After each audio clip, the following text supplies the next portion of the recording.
विद्यार्थियों, हम बात कर रहे थे आरबीएससी सामाजिक विज्ञान की जो बुक है उसके लेसन नंबर 1 की। और उस लेसन में हमने अभी तक जो बात की है वो अपने की है महाजनपद काल तक। वो अपने महाजनपद काल तक जो है उस लेसन को अभी तक पढ़ा था।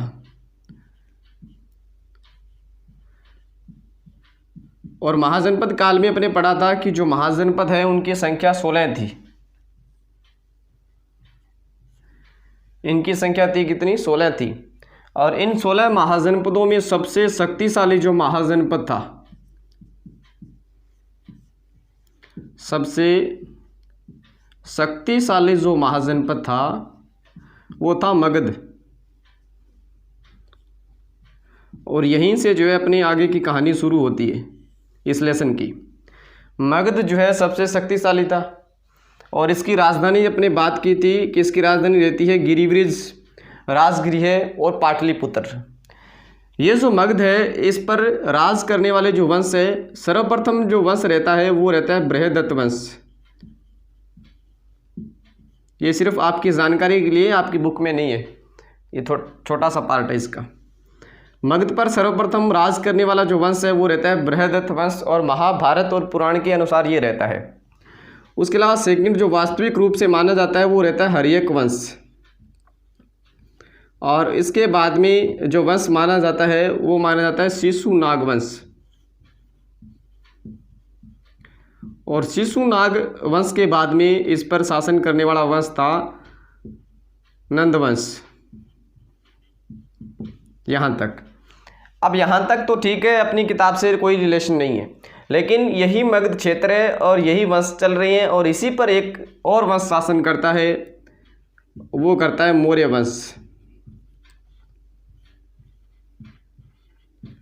और ये मौर्य वंश जो है अपनी किताब में है। अब ध्यान क्या रखना है कि जो मौर्य वंश है इससे पूर्व मगध में शासन करने वाला जो वंश है वो कौन सा है? नंद वंश है। और शासक था कौन सा? घनानंद। शासक है घनानंद और वंश कौन सा है? नंद वंश। तो अपने बात करते हैं अब डिटेल से मौर्य वंश की, जो अपनी किताब में दे रखा है।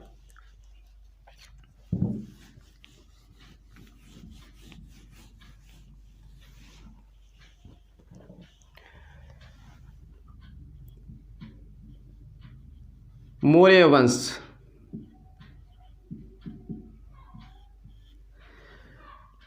मौर्य वंश जो है ये प्राचीन भारत का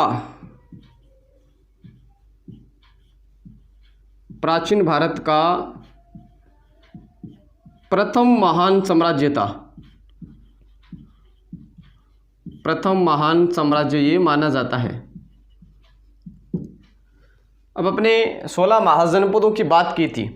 अब जैसे ही मगध पर मौर्य वंश की स्थापना होती है तो भारत में जो महाजनपदों की जो परंपराएं चल रही थी वो समाप्त हो जाती है, क्योंकि इस समय भारत में जो है केंद्रीकृत जो है सत्ता जो है उसकी स्थापना होती है, केंद्रीकृत की।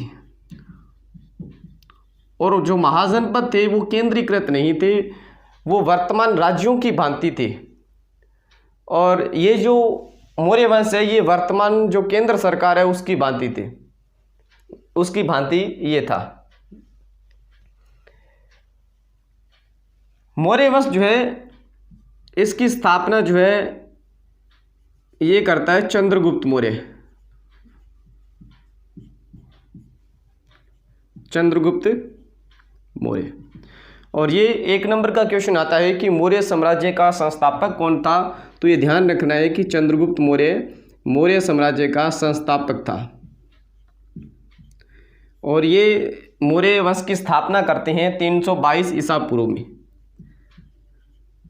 322 ईसा पूर्व में ये मौर्य वंश की स्थापना करते हैं।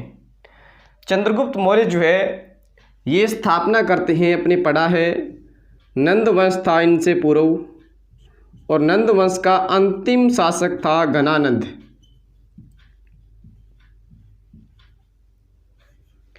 इसको पराजित करके, हरा करके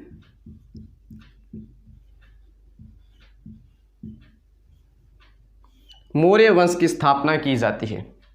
और मौर्य वंश की स्थापना कहाँ की जाती है? मगध के क्षेत्र पर प्रारंभ में। और उसके बाद में ये जो साम्राज्य है बढ़ता हुआ जो है दक्षिण भारत तक फैल जाता है। पंजाब का हिस्सा, पाकिस्तान का हिस्सा और दक्षिणी भारत का हिस्सा भी इसमें सम्मिलित हो जाता है। मतलब एक केंद्रीकृत प्रशासन की जो है स्थापना होती है। अब ये चंद्रगुप्त मौर्य जो है ये नंद वंश के अंतिम शासक जो है घनानंद है उनको पराजित करते हैं और मौर्य वंश की स्थापना करते हैं। और ये सहायता लेते हैं चाणक्य की। चाणक्य जो है इनका गुरु था। अब विद्यार्थियों इनसे एक छोटी सी किंवदंती प्रचलित है, एक कहानी प्रचलित है, वो सूक्ष्म रूप से बता देता हूँ आपको कि चाणक्य जो है ये एक बार जाते हैं घनानंद के दरबार में। और जब ये घनानंद के दरबार में जाते हैं ये एक विशेष कारण से जाते हैं और वो कारण था कि भारत की ये जो स्थिति है, ये जो इधर वाला क्षेत्र है, अपने चलेंगे इधर आगे देखते हैं तो यहाँ एक यूनान देश है यूरोप में। जिस समय मगध में घनानंद का शासन था उस समय यूनान में सिकंदर का शासन था। और सिकंदर जो है एक महान शासक था ये। और सिकंदर क्या करता है, यूनानी साम्राज्य को बढ़ाने के लिए, विश्व गुरु बनने के लिए लालायित था काफ़ी, ये इसमें महत्वाकांक्षा थी। ये क्या करता है, ईरान को हराता है सबसे पहले। और ईरान को हराने के बाद में ये भारत की ओर बढ़ता है। और भारत की ओर बढ़ता है और ये सबसे पहले है तक्षशिला। और तक्षशिला में यहाँ ये थे चाणक्य, ये राजा पोरस से युद्ध भी करते हैं, धम इनकी सहायता करते हैं। इनका आपकी किताब से कोई लेना देना नहीं है, सीधा सा हिसाब बताता हूँ मैं। चाणक्य जो है ये जो तक्षशिला में विश्वविद्यालय है उनके यहाँ प्रोफेसर थे, अपने कह सकते हैं शिक्षक थे। ये जो है सिकंदर की जो लूट मार की जो नीति थी उनसे बहुत ही दुखी थे। और ये जाकर के मगध जो क्षेत्र था वहाँ का शासक था घनानंद, उसके पास में ये जाते हैं चाणक्य यहाँ से। और चाणक्य जाते हैं, इसको पूरी जो अपनी व्यथा जो है वो बताते हैं कि ये बात है कि बार बार जो है सिकंदर जो है अपने भारत पर आक्रमण करने की तैयारी कर रहा है, आक्रमण ये कर रहा है, लूट मार के चला जाता है। क्योंकि ये सिकंदर तो है इसकी जो भारत की धन संपदा थी उस पर इसका ध्यान था। अब चाणक्य को जो है ये अपमानित करके जो है घनानंद निकाल देता है। ये कहता है कि कोई बात नहीं, जब सिकंदर मेरे पर आक्रमण करने का तो मैं खुद देख लूँगा, तेरे को बीच में आने की आवश्यकता नहीं है। तो ये इसको अपमानित करके दरबार से बाहर निकाल देता है और ये चला जाता है। उसके बाद में जो है तो ये सारी जो है ये घटनाक्रम रहता है, चाणक्य से संबंधित रहता है। अब अपनी बात करते हैं चंद्रगुप्त मौर्य की विशेष तौर पर। पहला पॉइंट चंद्रगुप्त मौर्य का, पॉइंट के माध्यम से ध्यान रख लेना है कि गुरु का नाम इनके, गुरु का नाम क्या है इनके, चाणक्य। इसे विष्णुगुप्त भी कहते हैं।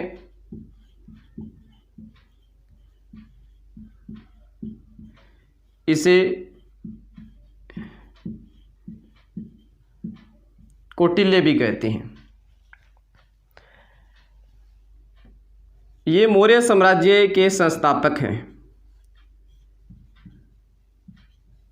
मौर्य साम्राज्य के संस्थापक हैं।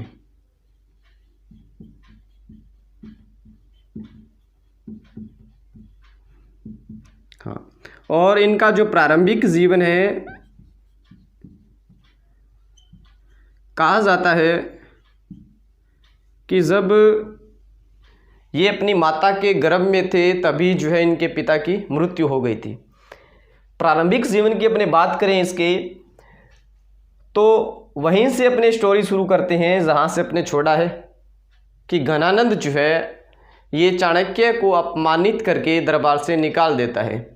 और चाणक्य एक ब्राह्मण था और वो ठान लेता है कि मैं जब तक जो है नंदवंश को समूल नष्ट नहीं कर देता, बर्बाद नहीं कर देता, चैन से नहीं सोऊंगा। और इसी कड़ी में ये घूमता रहता है। तो एक दिन ये जो चंद्रगुप्त मौर्य जो है ये क्या कर रहा था, जंगल के अंदर जो है एक खेल खेलता है राजकिलम नाम का।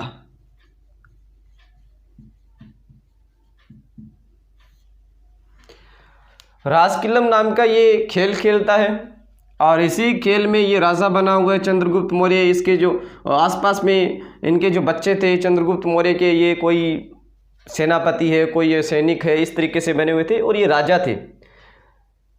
अब चंद्रगुप्त मौर्य की ये जो प्रतिभा थी, उसमें जो कुशल नेतृत्व की जो क्षमता थी, उनको जो है दूर से ही चंद्रगुप्त जो चाणक्य है वो भांप जाता है, दूर से खड़ा वो देख रहा था। और वो क्या करता है कि शिकारी के हाथ में था ये, और शिकारी को 1000 कारशापण की मुद्रा दे करके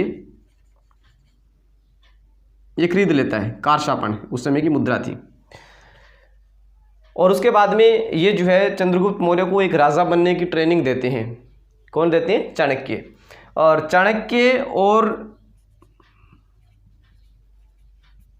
चंद्रगुप्त मौर्य मिलके जो है क्या करते हैं, घनानंद को ये पराजित करते हैं।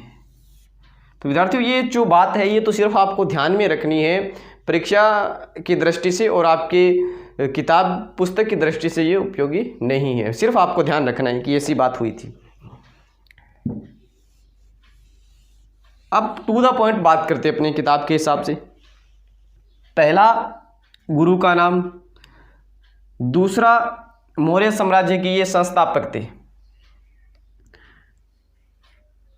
तीसरी बात कि सिकंदर जो है उसकी जो है मृत्यु होने के बाद में, बेबीलोनिया में जो उसकी मृत्यु हो जाती है नदी को पार करते हुए, सिकंदर की मृत्यु होने के बाद में जो भारत का जो क्षेत्र था, उसका जो सिकंदर का ये जो क्षेत्र था, उस पर अधिकार जताने के लिए एक व्यक्ति आता है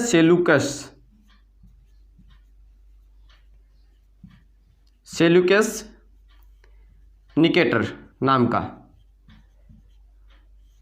और सेल्यूकस निकेटर व चंद्रगुप्त मौर्य के बीच में युद्ध होता है।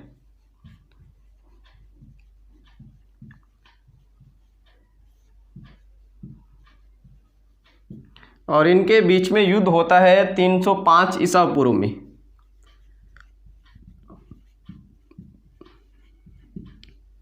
और इस युद्ध में सेल्यूकस निकेटर जो है उसकी हार होती है।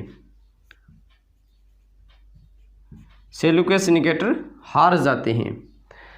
सेल्यूकस निकेटर हारने के बाद में चंद्रगुप्त मौर्य के साथ में संधि करते हैं, और इनमें संधि होती है जिसकी 4 शर्तें मुख्य मानी जाती हैं। पहली संधि की शर्त थी कि सेल्यूकस निकेटर जो है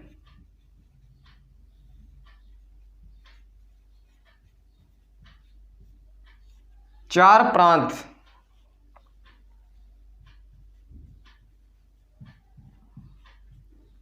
इसके जो क्षेत्र में थे सेल्यूकस निकेटर के 4 प्रांत, कामरान, हेरात,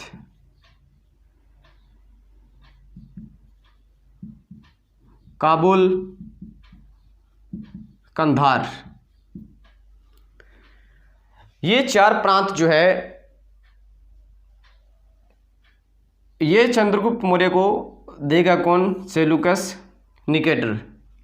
उसके अलावा दूसरी जो संधि की शर्त थी वो ये थी कि 500 हाथी, पहले दूसरी जो महत्वपूर्ण संधि उसकी बात कर लें। दूसरी इस संधि की शर्त थी कि सेल्यूकस निकेटर जो है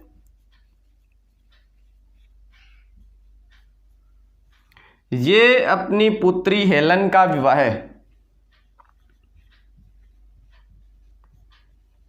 विवाह किसके साथ में करेंगे? चंद्रगुप्त मौर्य के साथ में।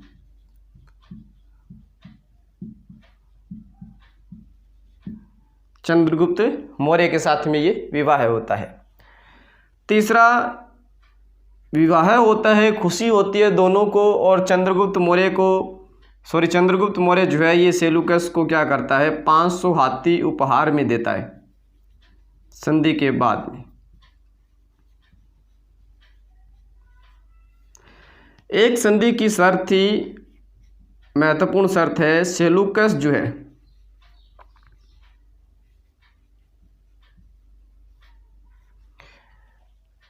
ये क्या करता है कि चंद्रगुप्त मौर्य के दरबार में एक यूनानी राजदूत भेजता है जिसका नाम था मेगस्थनीज। राजदूत ध्यान न रहे तो ध्यान रख लें कि विदेशी दरबारी भेजता है मेगस्थनीज, और ये पुस्तक लिखता है इंडिका। पुस्तक महत्वपूर्ण है इंडिका, और एक पुस्तक रहती है चाणक्य की अर्थशास्त्र, वो भी अपने को ध्यान में रखनी है। चाणक्य इनके गुरु थे और उनकी पुस्तक थी अर्थशास्त्र। 1 नंबर का क्वेश्चन आता है कि इंडिका किसने लिखी और अर्थशास्त्र के रचयिता कौन है।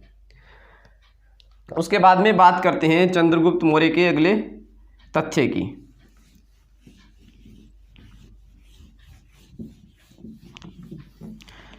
तो विद्यार्थियों, चंद्रगुप्त मौर्य जो है उनकी दक्षिणी जो विजय है, दक्षिण भारत की विजय,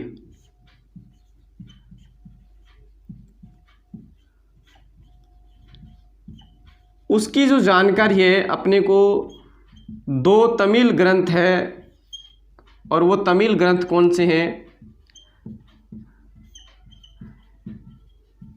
एक ग्रंथ है अर्नामूर,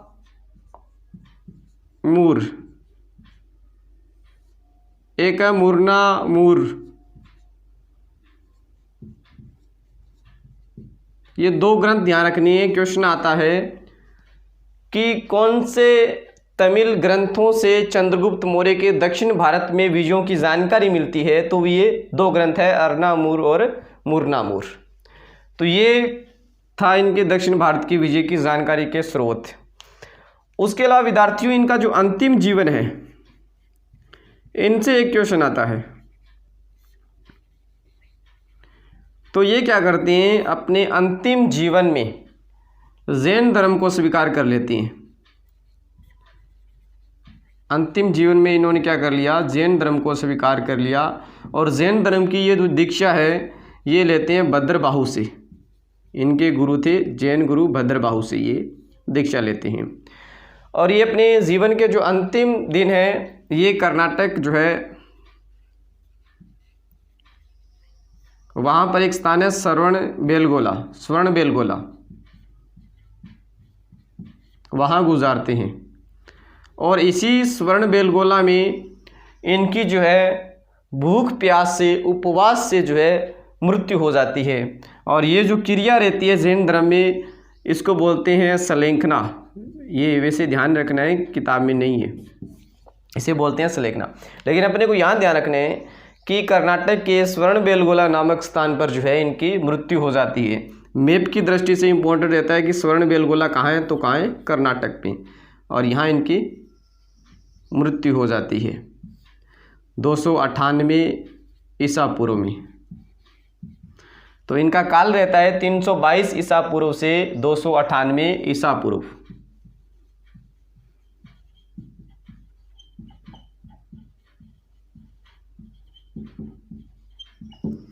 तो ये रहते हैं चंद्रगुप्त मौर्य।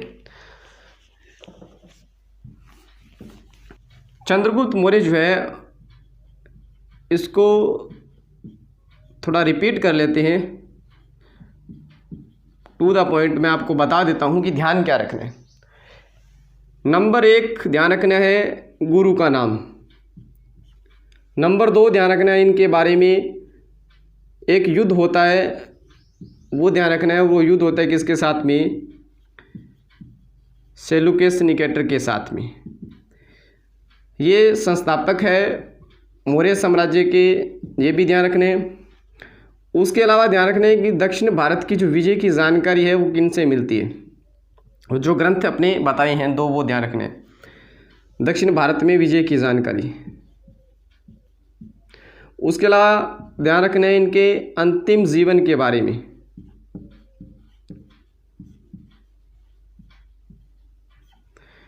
बस यही 4 पॉइंट जो है इनके बारे में ध्यान रखने हैं। इनके बाद में इनके पुत्र जो है बिंदुसार, ये शासक बनते हैं। इनके बाद में जो शासक बनते हैं वो बनते हैं बिंदुसार।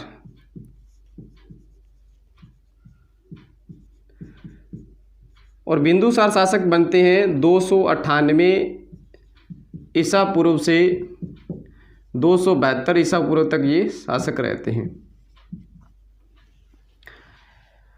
बिंदुसार जो है इनके कई नाम हैं। बिंदुसार को पुराणों में जो है भद्रसार कहा गया है। पुराणों में इन्हें कहा गया है भद्रसार। उसके अलावा जैन ग्रंथ जो है उनमें बिंदुसार को सिंहसेन कहा गया है। ये सारी जो फैक्ट आपकी किताब में है, ध्यान रखना है, याद करना है, लिख लेना है, अगर याद नहीं रहे तो। सिंहसेन है। उसके अलावा यूनानी जो थे उन्होंने जो है इसको कहा है एमित्रोचेटस।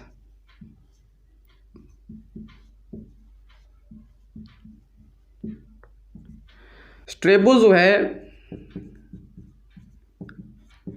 ये इन्हें बोलते हैं अलिट्रोकेटस। अलिट्रोकेटस इसे कहते हैं। एक विद्वान है फ्लिंट। फ्लिंट जो है ये इन्हें कहते हैं अमित्रघात, मतलब शत्रुओं का वध करने वाला। तो विद्यार्थियों पहले तो इनके नामों पर अपने को ध्यान रखने हैं कि पुराण में इन्हें भद्रसार कहा गया है, जैन ग्रंथ में इन्हें सिंहसेन कहा गया है, यूनानी जो लोग थे इन्हें एमित्रोचेटस कहते थे, स्ट्रेबो जो है इसे कहते थे अलिट्रोकेटस, और फ्लिंट ने इन्हें कहा है अमित्रघात।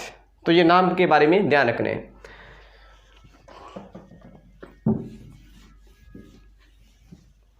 उसके बाद में ध्यान रखना है अपने को कि इसके एक तो नाम के बारे में ध्यान रखना है इनके, दूसरा इनके काल में एक विद्रोह होता है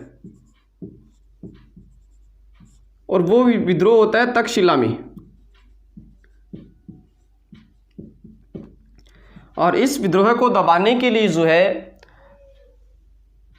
आपकी किताब के अनुसार बता रहा हूँ, सबसे पहले अशोक को भेजा जाता है और बाद में भेजा जाता है सुसीम को।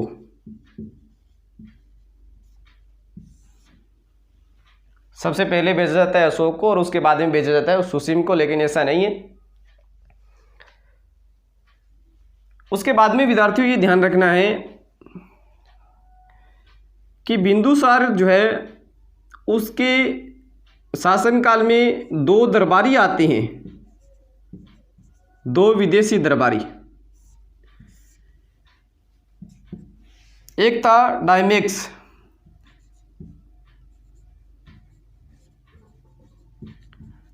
और एक था डायनोसिस। एक था डायमेक्स और एक था डायनोसिस। अब ये जो डायमेक्स है इसको भेजते हैं यूनान के शासक एंटियोकस प्रथम।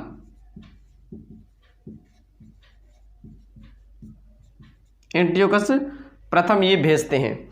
ये जो है इसको सूखी अंजीर अपने शराब वगैरह दे करके भेजते हैं। उसके अलावा जो डायनोसिस है इसको भेजते हैं मिस्र का शासक था फिलाडेल्फस, ये भेजते हैं। बस यही ध्यान जो है अपने बिंदुसार के बारे में रखना है। और बिंदुसार की जो है 272 ईसा पूर्व में मृत्यु हो जाती है और उनकी मृत्यु के बाद में जो शासक बनते हैं वो बनते हैं सम्राट अशोक। और सम्राट अशोक की जो है अपने अलग से चर्चा करेंगे सिर्फ सम्राट अशोक के बारे में, सम्राट अशोक और उसका धम्म। तो विद्यार्थियों आज का जो अपना टॉपिक था उसमें अपने बात की है मौर्य वंश की, और मौर्य वंश में भी हमने बात की है चंद्रगुप्त मौर्य की और बिंदुसार की। तो मौर्य वंश जो है उसका जो संस्थापक था वो था चंद्रगुप्त मौर्य, और चंद्रगुप्त मौर्य के गुरु का नाम अपने पढ़ लिया, चाणक्य था। चंद्रगुप्त मौर्य की दक्षिण भारत की विजयों की जानकारी अपने 2 ग्रंथों से मिलती है। एक युद्ध होता है और उस युद्ध के बाद में 4 शर्तें थी संधि की, वो अपने पढ़ लिया है। और उसके बाद में बिंदुसार शासक बनता है। तो इस तरीके से जो है अपने मौर्य वंश में 2 महत्वपूर्ण शासक पढ़ लिए हैं। और उसके बाद में जो शासक बनता है वो बनता है सम्राट अशोक।